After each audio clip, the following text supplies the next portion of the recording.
नमस्कार, मेरा नाम मनीषा लाट गुप्ता है और आनंदा पर्माकल्चर फार्म में आपका एक बार फिर स्वागत है। आज हम फिर से बात करेंगे खरपतवार की। आपने अगर इससे पहले वाला वीडियो देखा है तो उसमें मैंने समझाया कि खरपतवार क्यों होती है और खरपतवार एक अपनी मिट्टी का एक रिएक्शन होता है, एक प्रतिक्रिया होती है कि जब वो संकट में होती है तो वो एक किस्म की खरपतवार निकालती है। ये क्या क्या संकट हो सकते हैं? वो ये हो सकता है हवा बंद होना, पानी का ख़त्म होना, खाना ख़त्म होना, बहुत ज़्यादा पानी होना और किसी प्रकार का आतंक या हिंसा जो हम मिट्टी पे करते हैं रासायनिक खादें और वीडीसाइड डाल के। अब अगर हम खरपतवार को अपने खेतों में, अपने बागों में, अपने बगीचों में कंट्रोल करना चाहते हैं तो इसका फिर क्या इलाज है? क्योंकि मैं मानती हूँ कि खरपतवार एक ऐसी चीज़ है जिससे हम सब परेशान रहते हैं। तो आज मैं इस वीडियो में आपके साथ कुछ चीज़ें ऐसी शेयर करूँगी कि जिससे आप खरपतवार को कंट्रोल कर सके बिना महंगी लेबर को लगा के और बिना जानलेवा और जहरीली राउंडअप या किसी और प्रकार की वीडीसाइड डाले।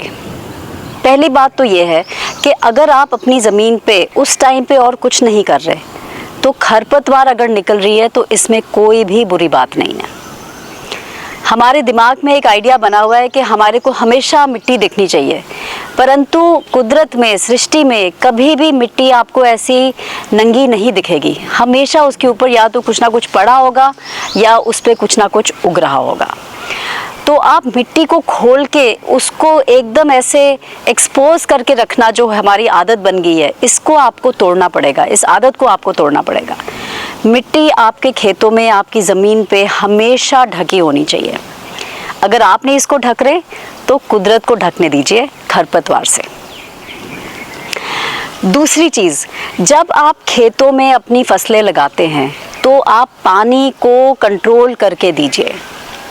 ज़्यादातर हम अपने खेतों में फ्लडिंग कर देते हैं, पानी हम बहुत ज़्यादा छोड़ते हैं और बहुत रफ्तार से छोड़ते हैं और इसके कारण हमारी जो मिट्टी है उसको लगता है कि मैं बहने वाली हूँ और उसका प्रतिक्रिया ये होती है कि वो ऐसी खरपतवार निकालती है जो मोटी बरसाती घास जिसकी जड़ों में मिट्टी का एक गुच्छा, और फिर ये खरपतवार निकालने के लिए आपको लेबर लगानी पड़ती है।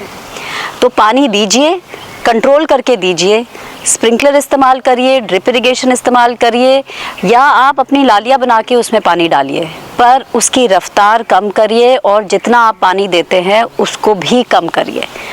मैं ये काफ़ी यकीनन से कह सकती हूँ कि ज़्यादा से ज़्यादा आजकल ज़मींदार ज़रूरत से ज़्यादा पानी दे रहे हैं अपने खेतों में, इसमें मुझे कोई शक नहीं है। तीसरी चीज़, जब बारिश का पानी आता है अगर वो बहुत तेज़ रफ्तार से आपके खेतों में से निकल के जा रहा है तो उसके प्रतिक्रिया में भी मिट्टी खरपतवार निकालेगी। बारिश के पानी की आप बहाव देखिए कि कहाँ से आ रहा है ये बारिश का पानी, क्योंकि हर साल उसी जगह से आता है और उसको मेंढे बना बना के आप उस पानी को रोकिए। ऐसे आपके पानी की रफ्तार भी घटेगी और ये पानी आपकी ज़मीन में समा भी जाएगा जो आपके पानी सोख में जाएगा और आगे जाके ये पानी आपके काम आएगा जिन महीनों में बारिश नहीं हो रही होगी। चौथी चीज़, जब आप कुछ भी लगाते हैं तो आपने जैसे भिंडी के पौधे लगाए या बैंगन के पौधे लगाए, शिमला मिर्च लगाई, कोई भी सब्जियां लगाई, तो उसके बाद जितनी भी आपको मिट्टी दिख रही है जहाँ जाहिर है कोई पौधे नहीं है, उस पे या तो आप खरपतवार का जो निकाला है आपने कार्बनिक पदार्थ, जो आपका भूसा है या जो आपका कोई भी कबाड़ आपके खेतों में से निकल रहा है, उसको आप फैलाएं ताकि आप अपनी ज़मीन को ढक के रखें, कड़ी धूप से बचाएं और मिट्टी को फिर खाना भी मिलेगा। क्योंकि ये जो आपके कार्बनिक पदार्थ हैं, चाहे आपके खरपतवार का कटा हुआ चीज़ हो या पिछली फसल का बचा हुआ जो भी आपका कबाड़ है, उसको आप जब आप गेरेंगे तो आप दो चीज़ें करते हैं। एक तो आप अपनी मिट्टी को ढकते हैं और दूसरा आप अपनी मिट्टी को खाना खिलाते हैं। ये दोनों चीज़ अगर आप अपनी मिट्टी को देंगे तो आप देखेंगे कि आपकी कई समस्याएं कम हो जाएंगी। इसको हम कहते हैं मल्चिंग। और मल्चिंग आप कई चीज़ों के साथ कर सकते हैं। आप देखिए कि आपके खेत में, आपके बाग में क्या मिल रहा है आपको मल्चिंग करने के लिए। मिट्टी को ढकना बहुत ही ज़्यादा आवश्यक है। एक और प्रकार की मल्चिंग होती है जिसको हम कहते हैं ग्रीन मल्च। आप देखेंगे कुछ आपके पौधे बड़े हैं, वो काफ़ी ऊंचाई तक जाएंगे, 2 फुट 3 फुट तक, और नीचे आपकी मिट्टी में खरपतवार निकल आएगी। पर अगर आप उसी क्यारी में 2 फसलें लें, एक फसल जो आपकी ज़मीन पे चल रही है और एक जो आपकी 2-3 फुट ऊंची है, तो आपका एक ज़मीन पे चलती हुई जो फसल है वो ग्रीन मल्च कहलाएगी। मतलब ये मल्चिंग भी हो रही है और ये पौधा भी है, और इस पौधे से शायद आपको एक और फसल भी मिल जाए। ग्रीन मल्च को इस्तेमाल करने वाले जो अच्छे फसलें हैं या जो पौधे हैं वो ऐसे हैं जो छोटे होते हैं और बिल्कुल ज़मीन पे चलते हैं, जैसे कि बरसीन हो गई, या धनिया हो गया, या पालक हो गई, मेथी हो गई। ये सारी चीज़ें हैं जो बिल्कुल छोटे पौधे होते हैं और आपकी ज़मीन पे चलते हैं, और ये ग्रीन मल्च कहलाते हैं, या लिविंग मल्च, मतलब जीवित मल्च।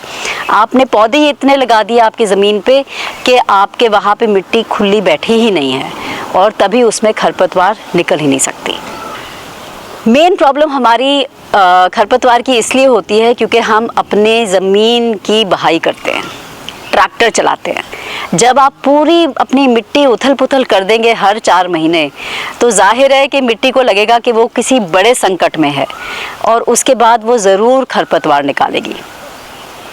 कई बारी मैंने ये सुना है कि लोग कहते हैं वो मिट्टी को हमें ना खोल के रखना ज़रूरी है, धूप लगानी ज़रूरी है।